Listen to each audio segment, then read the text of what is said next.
ভেনেজুয়েলায় তথাকথিত মাদক চোরাচালানকারীদের বিরুদ্ধে অভিযান নিয়ে উত্তেজনার মধ্যেই ক্যারিবীয় সাগরে প্রবেশ করেছে যুক্তরাষ্ট্রের বিমানবাহী রণতরী ইউএসএস জেরাল্ড আর ফোর্ড। এটিকে বিশ্বের বৃহত্তম বিমানবাহী রণতরী মনে করা হয়। মার্কিন যুদ্ধমন্ত্রী পিট হেগসেথ ইতোমধ্যেই অপারেশন সাউদার্ন স্পিয়ার শুরুর ঘোষণা দিয়েছেন। ওয়াশিংটনের মতে ভেনেজুয়েলা মাদক চোরাচালান রোধে যথেষ্ট কাজ করছে না।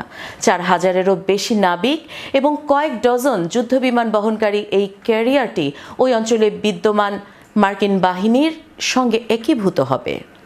এর আগে কয়েক ধাপে অঞ্চলটিতে সামরিক মোতায়েন করেছে ট্রাম্প প্রশাসন।